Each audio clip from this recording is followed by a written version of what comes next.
Buonasera e benvenuti al TG Sicilia. Sentiamo i nostri titoli. Sparatoria nel quartiere di Nesima a Catania all'interno di un condominio di edilizia popolare. 2 feriti gravi, 1 in fin di vita. Indagini in corso per definire la dinamica della vicenda.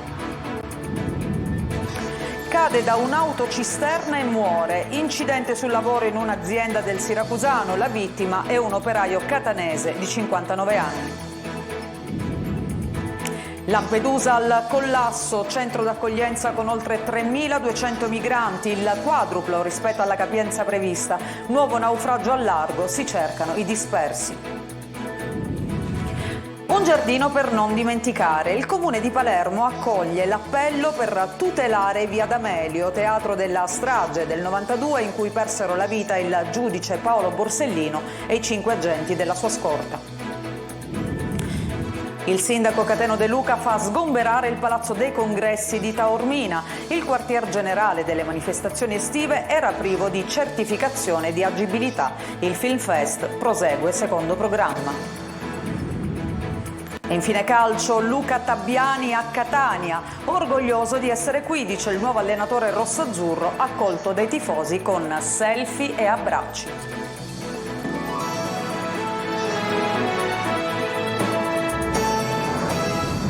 Buonasera, ancora una volta ben ritrovati al TG Sicilia. Partiamo da qui, dalla sparatoria a Catania all'interno di un condominio di case popolari di Nesima. 2 sono i feriti gravi, 1 in fin di vita. Sono ancora tutte da chiarire causa e dinamica dell'accaduto. Sentiamo Luca Ciliberti.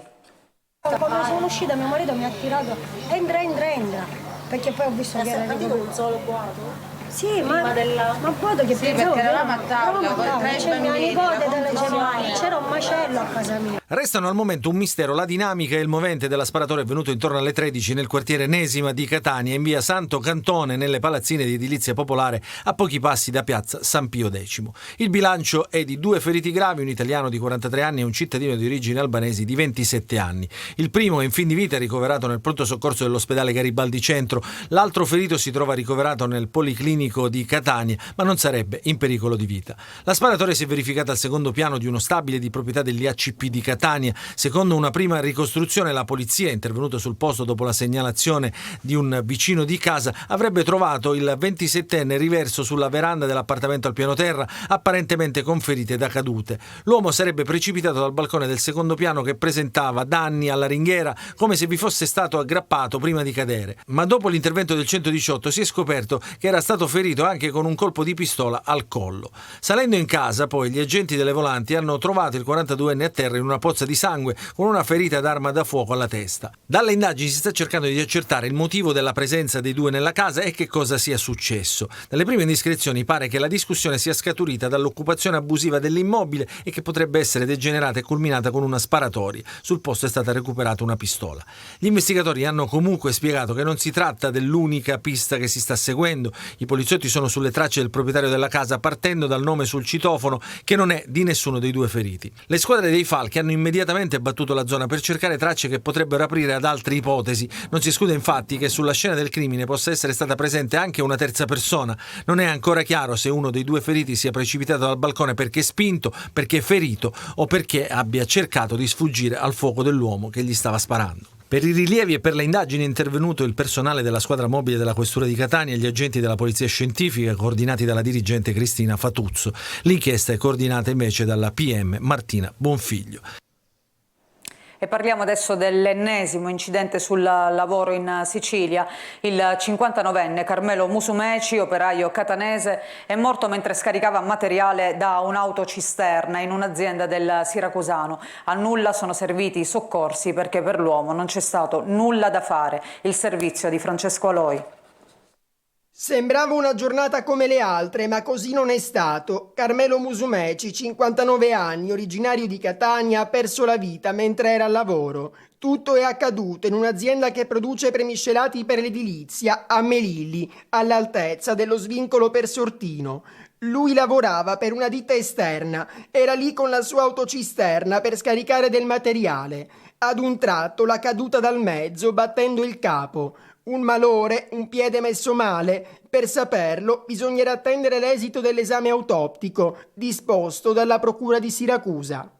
Troppe sono le vittime sul lavoro nella nostra regione e le cause sono sempre le stesse: lavoro precario, sfruttato, sottopagato, il fatto che siano completamente smantellato il sistema dei controlli, il fatto che non vi siano ispettori, il fatto che non si investa nella formazione, il fatto che non si investa nelle dotazioni di protezione individuale. Tutto questo non è accettabile. All'arrivo dei soccorsi per Carmelo non c'era più nulla da fare. Adesso il suo corpo si trova all'obitorio del Policlinico di Catania. I carabinieri di Augusta intanto continuano le indagini per chiarire l'esatta dinamica dell'incidente, l'ennesimo sul posto di lavoro. I sindacati dicono basta, sono pronti a scendere in campo.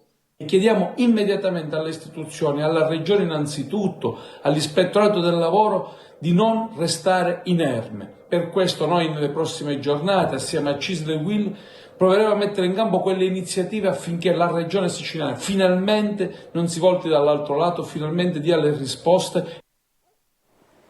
È durata poco la tregua a Lampedusa, presa nuovamente d'assalto dai migranti che sbarcano senza sosta. Il centro d'accoglienza scoppia all'alba, erano già oltre 3.200 le presenze. Inoltre si registra un nuovo naufragio con dispersi in mare. Intanto sono attesi per martedì i ministri degli interni italiano ed europeo, Piantedosi e Johansson. Sentiamo Davide Sardo.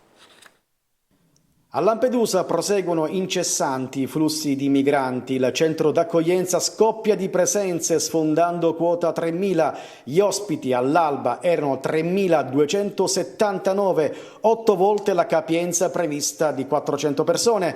In passato l'hotspot non aveva mai ospitato un numero così enorme e sproporzionato di migranti. La struttura, gestita adesso dalla Croce Rossa italiana, resta al collasso dopo la recente raffica di sbarchi. Ben 7 con 252 migranti durante la notte a Lampedusa, dove ieri nell'arco di 24 ore ci sono stati 46 approdi, con un totale di oltre 2.000 persone.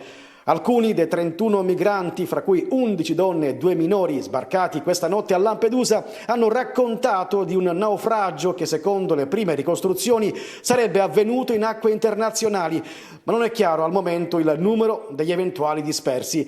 Alcune persone, infatti, sarebbero state soccorse da una motovedetta tunisina, in 2 invece sono saliti a bordo di un barchino con 29 migranti, intercettato dai militari della Guardia di Finanza. Ai soccorritori hanno detto dei loro compagni di viaggio caduti in acqua e dispersi. Sulla vicenda i poliziotti della squadra mobile di Agrigento al lavoro sull'isola stanno svolgendo accertamenti per ricostruire cosa sia realmente accaduto a bordo del barchino di 7 metri. Intanto è corsa contro il tempo per alleggerire di presenze l'hotspot di Contrada Imbriacola.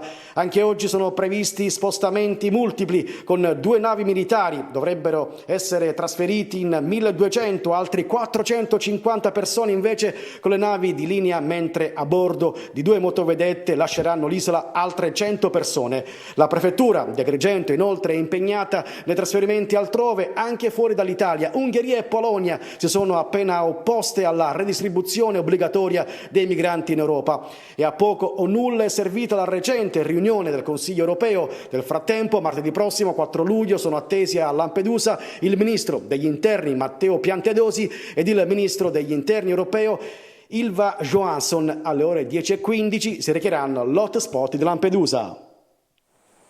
E c'è un'altra notizia, perché sono 117 i migranti che con 3 diversi barchini soccorsi dalla Guardia di Finanza e dalla Capitaneria di Porto sono giunti a Lampedusa, dove gli sbarchi salgono a 15 con un totale di 565 persone. Dalla mezzanotte sui 3 barchini agganciati c'erano rispettivamente 42, 27 e 48 persone che erano partite dalla Tunisia. E adesso cambiamo argomento, perché c'è una svolta nella gestione delle risorse idriche nell'isola. La Giunta regionale infatti ha approvato il disegno di legge sulla riforma dei consorzi di bonifica, che passeranno da 13 a 4. Le novità le sentiamo nel servizio di Roberta Lunghi, che ha intervistato l'assessore all'agricoltura Luca Sammartino. Un risultato storico per la Sicilia, una svolta importante nella gestione delle risorse idriche per l'irrigazione. È il presidente della regione, Schifani, che commenta l'approvazione da parte della giunta regionale del disegno di legge di riforma dei consorzi di bonifica e dell'intero sistema dell'irrigazione in Sicilia. Soddisfatto per il testo di legge predisposto dopo mesi di confronto e dialogo con produttori, agricoltori e associazioni di categoria, il vicepresidente della regione e assessore all'agricoltura Luca Sammartino, che ha fortemente voluto la riforma che arriva nei tempi promessi, e cioè entro il 30 giugno. Questi i punti nodali. Dal canone irriguo sociale si passa a un canone irriguo che verrà pagato soltanto per il beneficio irriguo che l'agricoltore riceverà. Oggi i consorzi di bonifica passeranno da 13 a 4 consorzi che verranno ridisegnati grazie alla riforma in base a quello che è il bacino idrografico. Seguiamo il corso dell'acqua, ma soprattutto incanaliamo l'acqua affinché nelle nostre aree di sviluppo rurale possa arrivare in maniera garantita agli agricoltori. Immancabile poi l'innovazione strutturale, perché con la siccità imperante il risparmio della risorsa idrica diventa essenziale e realizzabile con la modernizzazione delle reti. Le reti che verranno garantite da parte del governo regionale come piano degli investimenti, reti che verranno finanziate grazie ai progetti del PNRR e del Fondo di Sviluppo e Coesione, sul quale il governo lavora in maniera attenta e il mio assessorato per garantire in tempi celeri nuove infrastrutturazioni irrigue. Un plauso per la concezione della riforma arriva da Coldiretti. Felici del fatto che comunque dopo quasi 30 anni si passa a una gestione normale dei consorzi di bonifica. Finalmente vedo una logica, perché tutto nasce dai bacini di accumulo, che in questo caso non solo riusciranno a distribuire l'acqua, ma soprattutto riusciranno a essere interconnessi nei momenti in cui avremo della penuria di acqua. Nei 4 nuovi consorzi che copriranno le 9 province dell'isola saranno i consorziati a eleggere 3 componenti su 4 del Consiglio d'amministrazione, mentre la Regione designerà un solo componente e assumerà le funzioni di vigilanza e coordinamento. Toccherà adesso all'ARS la decisione sull'approvazione del disegno di legge. E adesso parliamo di truffe, perché beni per oltre 260.000 euro e titoli di pagamento AGEA per 14.800 euro sono stati sequestrati dai finanzieri del Comando Provinciale di Messina nell'ambito di un'indagine su un'azienda agricola di Caronia, beneficiaria di 530.000 euro di finanziamenti comunitari. Le Fiamme Gialle della Tenenza di Sant'Agata di Militello hanno denunciato un imprenditore agricolo per truffa aggravata ai danni dello Stato e falso ideologico. Secondo l'accusa, l'agricoltore avrebbe dichiarato il possesso di numerosi terreni agricoli, soprattutto nel Parco dei Nebrodi, ricorrendo a falsi contratti di affitto comodato di fondo rustico con la firma di ignari proprietari, completamente all'oscuro del sistema di frode architettato dall'indagato. Con questo sistema, contesta l'accusa, l'indagato era riuscito a indurre in errore l'AGEA, riscuotendo così risorse comunitarie per oltre $500.000. E adesso cambiamo argomento. 100.000 firme per realizzare un giardino della memoria in via D'Amelio, luogo della strage del 92 nella quale furono uccisi Paolo Borsellino e 5 agenti della sua scorta. L'iniziativa lanciata dal fratello del giudice, Salvatore Borsellino, è stata accolta dal Comune di Palermo, che ha avviato l'iter per tutelare l'area. Sentiamo Marco Gullà. Un giardino della memoria in via D'Amelio, la strada dove quasi 31 anni fa, il 19 luglio del 1992, furono uccisi il giudice Paolo Borsellino e i 5 agenti della sua scorta. Il Comune di Palermo, con un atto di indirizzo del vice sindaco Carolina Varchi, ha raccolto la petizione lanciata da Salvatore Borsellino e ha avviato così l'iter per la piena valorizzazione dell'area attraverso un percorso di rigenerazione urbana e tutela ambientale. L'ulivo piantato dalla madre di Borsellino, che vediamo nelle immagini, diventerà quindi un'icona della memoria. Riteniamo che per via D'Amelio debba iniziare un percorso di rigenerazione urbana, un percorso che veda la valorizzazione di quell'albero come albero monumentale, come bene immateriale della nostra tradizione e dunque con un elevato valore culturale, e che attorno vi sia un vero e proprio giardino della memoria. Soddisfatto Salvatore Borsellino, il fratello di Paolo, che il giardino della memoria in via D'Amelio se lo immagina così. Io mi immagino che diventi un giardino veramente, cioè non un olivo sopraffatto e assediato dalle macchine, ma un posto dove ci si possa sedere su della panchina con dell'aiuole sotto le fronde di quell'albero a meditare su come fanno le tante persone che arrivano da ogni parte del mondo, d'Italia e del mondo, che vengono a quell'albero e che purtroppo sono assediati e disturbati dalle macchine. Spero che si possano sedere in pace a meditare sotto le fronde di quell'olivo. Io quando vengo a Palermo non vado mai al cimitero a trovare mio fratello, vado in via D'Amelio perché per me mio fratello è lì. Un luogo quindi dove meditare. Serve perché la memoria ha bisogno di simboli e per questo serve un luogo fisico. Se ha letto I sepolcri di Vittorio Alfieri era proprio il concetto che esprimeva, quello che dice all'ombra dei cipressi e presso l'urne dei morti. C'è necessità di un luogo fisico e niente meglio di quel luogo fisico, perché quell'olivo ha le radici di quell'olivo affondano in quella terra che è stato bagnato dal sangue mescolato insieme di Paolo e dei suoi ragazzi, e quindi niente meglio di quell'olivo può essere un luogo di memoria per ricordare queste persone che hanno sacrificato la loro vita per noi. E a Catania invece nasce la prima comunità energetica in un complesso di 140 alloggi popolari nel quartiere di Nesima, consegnati questa mattina i lavori per l'efficientamento energetico che costeranno in tutto 5 milioni di euro. Il servizio di Tonino De Mana. Una comunità energetica in un complesso di 140 alloggi popolari in via Santo Cantone. Parte da Nesima il primo esperimento degli ACP di Catania che ha consegnato lavori per 5 milioni di euro per la realizzazione di interventi di efficientamento energetico. Una svolta ecologica resa possibile grazie al Piano Nazionale di Ripresa e Resilienza, come ha sottolineato il sindaco Trantino, che nell'incontro con la stampa ha voluto evidenziare l'importanza e la sinergia tra enti nel tentativo di intercettare finanziamenti ed avviare progetti futuribili.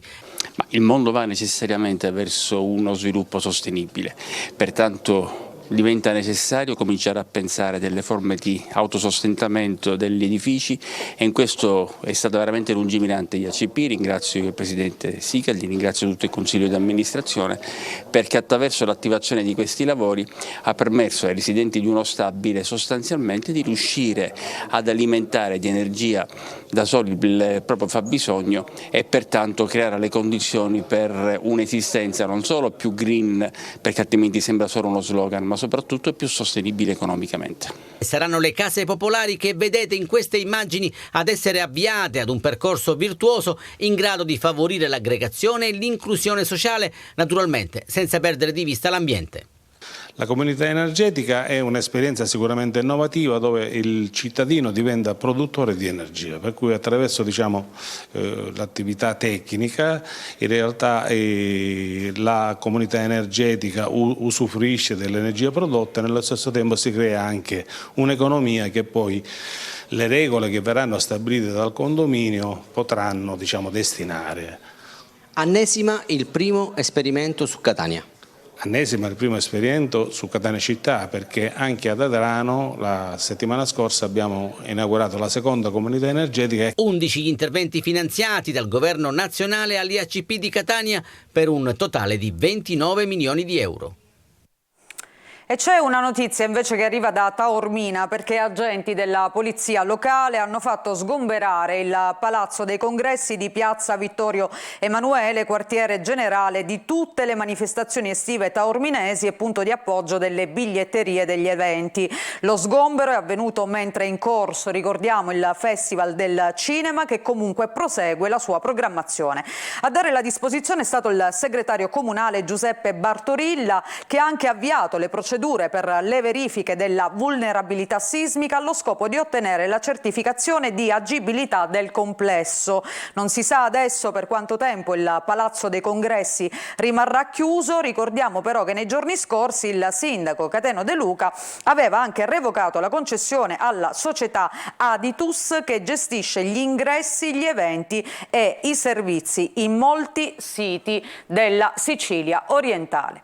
E noi rimaniamo a Taormina. Invece invece per parlare della Taormina Film Fest, dove è stata presentata una nuova anteprima nazionale, I peggiori giorni, film di Edoardo Leo e Massimiliano Bruno, nelle sale dal 14 agosto. Presente sul Blue Carpet il cast al completo del film. Si tratta di una commedia divisa in 4 episodi che esplora gli stati d'animo nei giorni di festa tra ironia e amarezza. Domani invece ci sarà la serata conclusiva con i nastri d'argento. C'era per noi Eva Spampinato. La grande commedia italiana sfila sul Blue Carpet del Taormina Film Fest, che si avvia alle battute finali. Massimiliano Bruno ed Edoardo Leo tornano ad unire idee e forze, supportati da un ricco cast, in un film, I peggiori giorni, in uscita nelle sale il prossimo 14 agosto e presentato in anteprima sul palco del Teatro Antico. Queste 9 storie che abbiamo concordato sono, come dire, peggiori, nel senso che sono, secondo me, ancora più divertenti e ancora più pungenti e amare rispetto al primo film.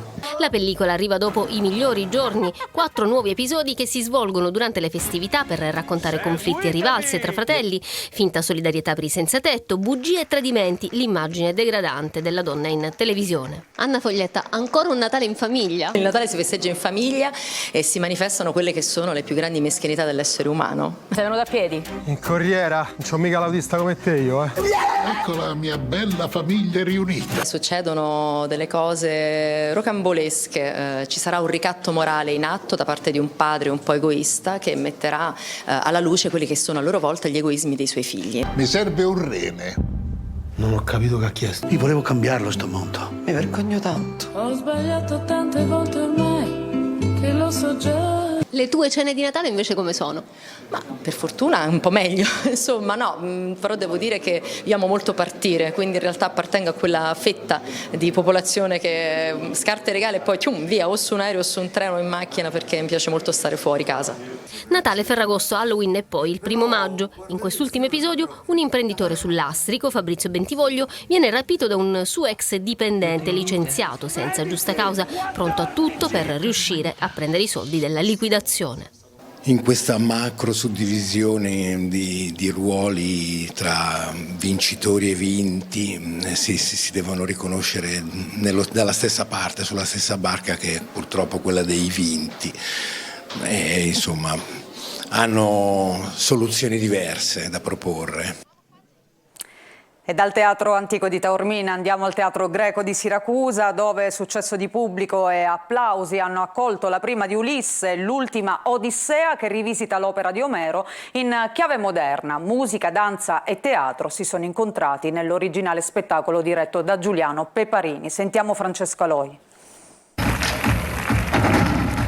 Il mito di Ulisse sbarca al Teatro Greco di Siracusa. Nella cavea si avverte tanta curiosità per uno spettacolo che sa di novità. È una grande emozione il Teatro di Siracusa e poter assaporare l'Odissea di Omero. Un'unione di forze per un viaggio in un classico meraviglioso. Giuseppe Sartori e Odisseo, ancora lontano da Itaca, rimane bloccato qui, nel terminal di un aeroporto. Dentro al Teatro Greco, sopra l'ala di un aeroporto, con una grande sala d'attesa e un finestrone che sembra l'aeroporto di Barcellona o di Monaco. Il suo racconto fa materializzare quanto vissuto, i suoi ricordi rivivono così. Il contesto sarà pure moderno, ma le parole sono quelle di allora, ma l'uomo è piuttosto rimasto lo stesso, al di là della tecnologia.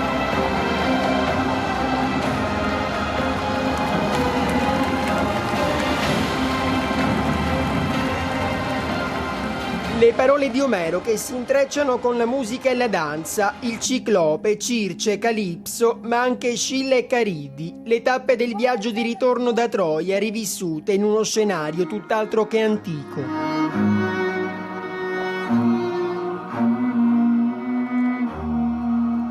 Un'opera trasversale e accessibile a tutti, il regista definisce così Ulisse l'ultima Odissea. Per assistere allo spettacolo c'è tempo fino a domenica, poi sarà tournée.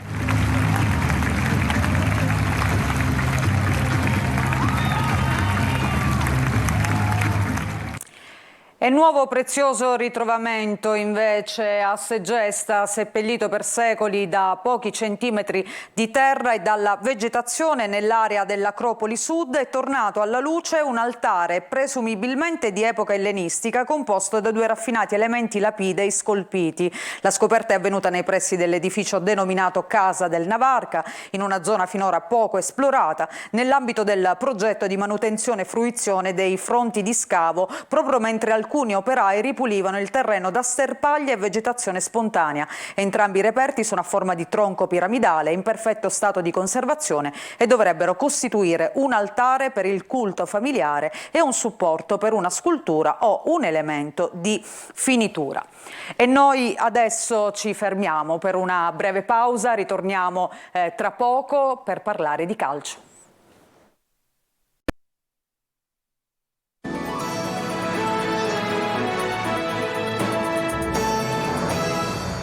Bentrovati, seconda parte del TG Sicilia. Parliamo adesso di calcio, parliamo del Palermo perché sono state fissate sede e date della preparazione estiva. I rosanero si raduneranno il 5 luglio nel centro sportivo di Veronello, a pochi chilometri dal lago di Garda. La squadra, allenata da Corini, effettuerà poi 3 giorni di test fisici per poi andare in ritiro dal 9 luglio al 4 agosto a Ronzone Pinzolo in Trentino Alto Adige. Sono state anche definite 3 amichevoli. La prima uscita ufficiale si terrà il 15 luglio contro una rappresentativa locale dilettantistica, mentre il 19 luglio test con la Virtus Verona, formazione di Lega Pro, e infine il 22 luglio a Rovereto i rosanero giocheranno contro il Bologna. E adesso invece parliamo della Catania perché il neo allenatore Luca Tabbiani da ieri sera è in città. Sentiamo le prime dichiarazioni del tecnico proveniente dal Fiorenzuola che guiderà i rossazzurri nel prossimo campionato di Serie C. Angelo Gagliano. Foto, abbracci e tanti sorrisi. Luca Tabbiani, neoallenatore rossoazzurro, è in città per gettare le basi del nuovo Catania. Emozionato per l'accoglienza, il tecnico ligure, nelle sue prime dichiarazioni rilasciate alla pagina Facebook del club etneo, si dice orgoglioso della scelta fatta. Si percepisce appena si arriva la passione che hanno i catanesi nei confronti del Catania, quindi è un grande orgoglio essere qua. Tutti quelli al quale ho detto vado a Catania, la prima risposta è una città bellissima, una città stupenda, quindi sono curioso di vederla. Forza Catania! Caloroso l'abbraccio con il DS Antonello Laneri, con il quale negli ultimi mesi ha avuto un rapporto quasi quotidiano. Ne ho avuto più colloqui con il direttore perché in questo periodo parlavamo appunto di idee magari da poter affrontare, oppure discutevamo sui ragazzi che facevano parte già l'anno scorso della rosa. Fautore di un calcio aggressivo e propositivo, Tabbiani è pronto ad esportare questa sua idea anche ai piedi dell'Etna. A me piace una squadra che va a cercare di prendere palla il prima possibile, a cercare comunque di avere un po' di dominio dentro la partita, di cercare di trovare soluzioni per essere offensivi ma soprattutto propositivi nella voglia di andare a correre in avanti sia con che senza la palla. Poi penso che l'alchimia tra noi, staff, i ragazzi e la società sarà la cosa che potrà fare la differenza. Per la dirigenza rossazzurra e per Tabbiani sarà un fine settimana di lavoro tutto incentrato sul mercato. Si parte dalle riconferme, tra queste forse anche quella di Beters, il giovane portiere lettone, corteggiatissimo da diversi club,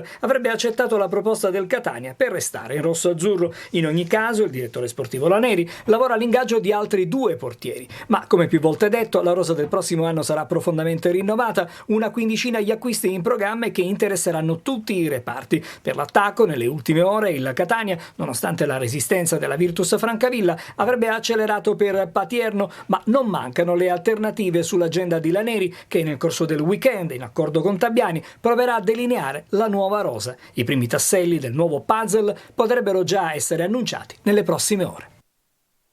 E questa era l'ultima notizia che chiude questa edizione del TG Sicilia. Vi ricordo che il prossimo appuntamento con la nostra informazione ritorna domani alle 7:30. Grazie per averci seguito. Una buona serata a tutti voi.